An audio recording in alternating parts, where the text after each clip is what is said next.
Iran যুক্তরাষ্ট্র যুদ্ধের মাশুল গুনতে হচ্ছে ইরানি জনগণকে। সামগ্রিক বার্ষিক মূল্যস্ফীতি 66%। শুধু খাদ্যপণ্যে 134% মূল্যস্ফীতির প্রভাবে ইরানের সাধারণ গৃহস্থালিতে খাবারের তালিকা থেকে বাদ পড়ছে মাংস, দুগ্ধজাত পণ্য, কফি ইত্যাদি। একদিন আগেই ইরানের বিধ্বস্ত প্রায় অর্থনীতির জন্য মার্কিন অবরোধকে দায়ী করেন দেশটির প্রেসিডেন্ট। এমন পরিস্থিতির মধ্যেই ইরানের কৃষিমন্ত্রীর অভিযোগ, যুদ্ধের অস্ত্র হিসেবে খাবার ও নিত্যপণ্যের সরবরাহকে হাতিয়ার করছে যুক্তরাষ্ট্র। মিলছে এমন প্রমাণ। با غذا کاری نداریم کاملا کذب هست مشخصا اینها کار داشتن با محموله‌های غذایی که برای ما যুদ্ধবিরতির মেয়াদ শেষ হতেই হরমুজ প্রণালীতে আবার একটি অজ্ঞাত জাহাজে ক্ষেপণাস্ত্র হামলার ঘটনায় নাবিক হতাহতের খবর পাওয়া গেছে। তবে এই হামলার পেছনে কারা দায়ী সে বিষয়ে কিছু জানা যায়নি। এর মধ্যে হরমুজে একটি আমিরাতি তেল ট্যাংকার আটকের খবর দিয়েছে ইরানের রাষ্ট্রীয় সংবাদ মাধ্যম।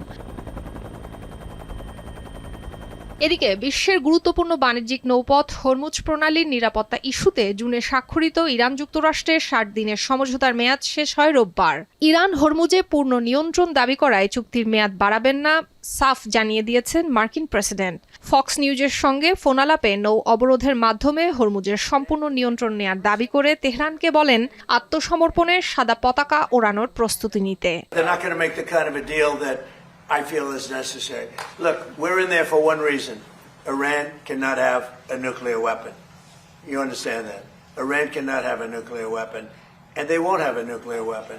ফক্স নিউজের প্রতিবেদনে বলা হয়েছে, হরমুজ ইস্যুতে মধ্যপ্রাচ্যে যুক্তরাষ্ট্রের মিত্রদেশ ওমানকেই বোমা হামলার হুমকি দিয়েছে ট্রাম্প। তার অভিযোগ, ইরানের সঙ্গে যুক্তরাষ্ট্রের আলোচনায় বাধা হয়ে দাঁড়াচ্ছে ওমান।